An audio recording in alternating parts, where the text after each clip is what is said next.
Bismillahirrahmanirrahim. Assalamualaikum warahmatullahi wabarakatuh. Assalamualaikum. Buya, saya mau tanya masalah ojek. Apa? Ojek. Katanya ada Ojek. yang bilang naik ojek itu haram. Jadi gimana kalau kegiatan saya kan dari rumah ke sini pagi Sabtu tuh naik ojek. Terus kalau ziarah ke kuburan suami saya naik ojek lagi. Jadi gimana solusinya kalau misalnya dibilangin haram, nanti ibadah saya itu gimana? Sekian, makasih Buya. Wassalamualaikum warahmatullahi wabarakatuh. Assalamualaikum warahmatullahi wabarakatuh. Bismillahirrahmanirrahim. Masalah ojek, ketahuilah bahwa yang haram itu khulwah, berduaan. Kalau jika ada orang berduaan di tempat yang di situ bisa ngomong sebebas-bebasnya atau melakukan sebebas-bebasnya, namanya khulwah. Di tempat yang tertutup berduaan laki dan perempuan itu mutlak haram.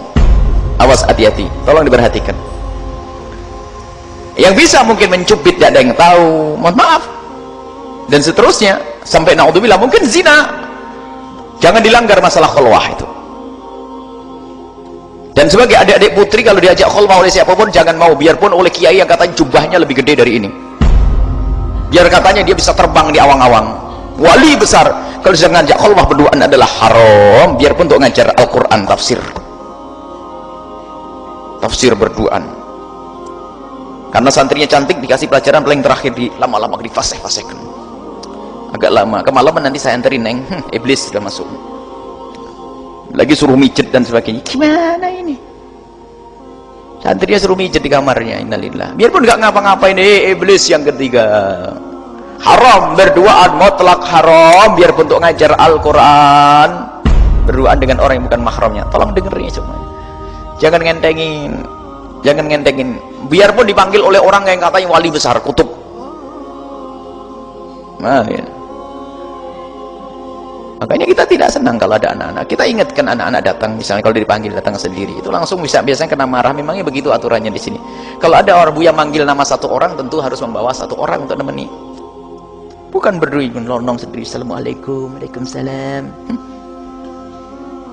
Nggak ada begitu. Dan ini dijalankan syariat Nabi SAW. Biarpun tuh ustadz, umumnya sejedor gitu, sama nggak boleh, dia laki-laki. Tidak boleh, haram ya haram sudah. Apalagi yang bukan, hati-hati. Satu. Kemudian masalah jika tidak khulwah, kelihatan sama orang, namanya ikhtilat. Jadi ikhtilat itu tidak haram asalkan memenuhi 5 syarat. Kalau salah satu syaratnya ini dilanggar, jadi haram. Yang pertama, perkumpulannya tersebut atau laki perempuan tersebut tidak berduaan, ya kan? Tapi ada yang lainnya seperti ya. Syarat yang pertama apa? Sama-sama menutup aurat. Sama-sama menutup aurat. Tapi kalau kita ikhtilat berkumpul dengan orang yang tidak menutup aurat, hukumnya haram. Makanya jangan tersinggung suatu ketika jika ada orang jualan tidak pakai kerudung lalu sebagian ustadz menghindar. Bukan masalah jual belinya, kalau transaksi mau tidak mau melihat, ya, mau tidak mau, masih ada orang lain yang jualan kok, yang pakai kerudung kok, berarti saya melihat mau tidak mau. Jangan dianggap tidak haram ini. Benar kan ada orang lain, bukan permasalahannya itu mau tidak mau saya ngelihat.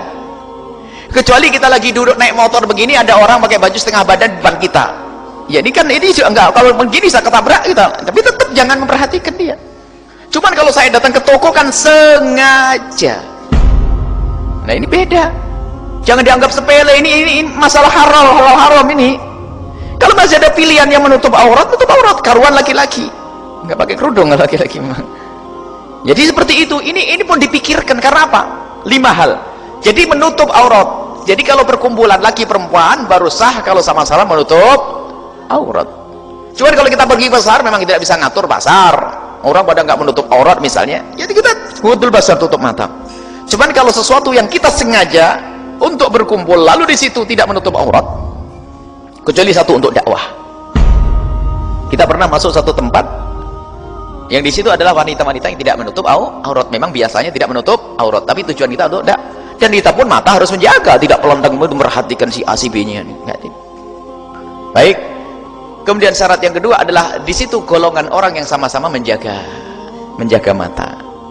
Anda menutup aurat, seorang wanita solehah menutup aurat, tapi duduk dengan laki-laki yang jelalatan matanya. Biarpun Anda menutup aurat masih diterawang seperti dia. Itu iblis itu. Kebayang, mohon maaf, memperhatikan lekuk-lekuk, diperhatikan ini. Lihat, haram, Anda tidak boleh duduk dengan laki-laki fasik kayak seperti itu. Jadi dengan laki-laki yang ini, sekarang tukang ojeknya soleh atau enggak, kan begitu pertanyaannya. Baik atau enggak kira-kira seperti apa, kan harus tahu di sini tukang ojeknya. Anggap saja Anda menutup aurat, tukang ojeknya baik-baik, tukang ojeknya baik, nanti yang menjawab adalah rumus ini. Yang ketiga adalah obrolannya yang baik. Obrolannya baik, biarpun pakai cadar, pakai kerudung, tapi yang dibicarakan porno, iblis itu, haram. Yang keempat, tempatnya baik. Coba, kalau tempat maksiat, hati-hati, tempat maksiat luas sekali. Kalau tempatnya tempat maksiat yang haram, coba, pakai kerudung, kopiah putih, pakai imamah, jubah, baik atau tidak? Kerudung pakai cadar. Kita rombongan 4 orang bercadar, pakai busana musnah, ustaz pakai imamah. Kita akan melakukan satu pertemuan untuk membahas tentang Maulid Nabi SAW. Di mana? Di diskotik. Nah, ini kok kacau judulnya. Ada apa itu semuanya? Tempatnya jadi sah. Yang kelima, tidak terjadi nempel. Karena nempel ini, mohon maaf, Anda sebagai perempuan kalau nempel dengan perempuan tidak masalah. Tapi kalau laki nempel dengan perempuan, ada yang berbicara, setan dan hawa nafsu. Jangan anggap neropong, biarpun tidak ngelihat, kerasa di belakang. Coba. Sementara ibu-ibu kalau masak jauh begitu, ada jaraknya, dikasih koper begitu. Tidak ada. Nempel atau tidak kalau ngojek? Kecuali ojek model orang Medan itu, kayaknya buru ojek model. Ojek itu belak pinggir sana, ada pisahnya, pemisah, itu aman. Atau becak karuan begitu ya. Tapi kalau nempel itu ya ini haramnya karena nempel. Atau ibu taruh di raknya belakang itu, depan itu, ada gitu, ya ada kan? Jadi haramnya itu harus ditinjau dari sisi ini. Kalau jangan serta-merta haram tanpa sebab, orang nggak bisa paham menerima hukum nanti. Jadi haramnya karena apa? Biarpun ziarah Sunan Gunung Jati, kalau dempet-dempetan jadi haram. Lebih baik doain di rumah saja. Kecuali dempetan yang tidak pernah kita duga, biasanya ramai, terlalu ramai, Allah, ini lain cerita. Tapi kalau Anda tahu bahasanya di situ bakal dempetan, haram masuk ke tempat itu. Jauh dekat tidak sama, jauh dekat, jangankan jauh segini gitu nempel juga haram kok. Tidak usah ngaji, kita pengen dapat hadal Allah Subhanahu Wa Taala. Jangan dibuka pintu setan ini. Yang ada jauh dekat, jangankan kok jauh dekat saya nempel sebentar, kok gimana hukumnya? Jadi tetap haram, nempel kok sebentar. Ngapain senggol-senggolan itu ya? Nah ini, kita harus jelas saja. Kadang-kadang orang mencari ilmu tapi melanggar Allah. Kalau punya suaminya biar nganterin, dapat pahala. Biarpun tidak bisa ngaji tapi dapat pahala. Anaknya, kemudian ponakannya, kakeknya, cucunya, menantunya. Jadi boleh semuanya. Jadi jangan dilanggar hal-hal semacam ini. Jadi ketahuilah, Allah akan memuliakan. Orang yang tidak pernah menyadari kesalahannya tidak ditolong oleh Allah. Kalau ibu menjaga, astagfirullahaladzim, ini tidak boleh. Allah akan mudahkan nanti. Tidak tahu caranya bagaimana. Apa oleh Allah diganti mobil, atau suaminya jadi seneng nganterin. Tapi kalau sudah melanggar terus, selamanya akan dituruti oleh iblis. Dari awalnya melanggar tetap ngojek terus, suaminya tetap saja nggak mau nganterin, anaknya bandel. Kenapa? Sudah melanggar terus, dinikmati sama iblis, seneng tuh. Kalau tidak, ya Allah, saya akan mengikuti syariatmu, bantu aku ya Allah. Besok dikasih mobil oleh Allah, dianterin sama ini, besok dikasih anak menantu yang baik, kan enak. Sudahlah, jangan dilanggar syariat Nabi SAW. Makanya pengajian-pengajian yang diadakan pun kita selalu wanti-wanti, jangan sampai ada desak-desakan harus pisah laki perempuan. Kita ingin cari pahala, sementara pahala itu masih ada syarat, Bu. Orang itu beramal baik, syaratnya adalah ikhlas, ikhlas. Kalau tidak ikhlas diterima atau tidak? Tidak. Tapi adakah maksiat perlu ikhlas? Ada maksiat langsung tuh masuk nih. Jadi jangan ngandalin, wah saya akan berbuat baik sambil maksiat. Perbuatan baiknya belum tentu diterima oleh Allah, maksiatnya pasti diterima oleh Allah. Terus kemudian selama ini bagaimana yang sudah biasa melakukan yang haram? Kalau ojeknya ojek yang terhormat, yaitu didesain dengan mobil. Kemarin kita pengen moto, ini kayaknya bagus nih, di mana sama si Imam, di Medan. Barangkali saudara ada dibuat dan terpisah ada pemainnya. Nah, ini kayaknya harus dibudayakan ojek, dan itu bisa banyak orang dan lebih menguntungkan bagi tukang ojeknya itu. Ini adalah ojek di samping itu, desain motornya semuanya semacam itu. Kita perlu ojek yang semacam ini yang terhormat. Jadi nggak sentuhan, nggak ini, dan nggak kelihatan karena di sampingnya dia sibuk nih, nggak toleh ini aman, dan ada pembatasnya. Ini kayaknya adalah apa, ojek syar'i. Atau kemarin ada satu gambar dikasih apa, pembatas. Nah, pembatas itu papan begitu. Jadi kayaknya harus ada ojek syar'i. Ada pembatasnya. Jadi antara tukang apa? Tukang ojeknya sudah ada papannya itu. Kayaknya besok harus ada yang desain lalu dibagi-bagiin ke tukang ojek semuanya ini. Desain agar syar'i semuanya. Lah kalau tidak ada kalau kita tidak jelas hukumnya, nanti orang akan nyerah dengan kemaksiatan, dengan keharaman.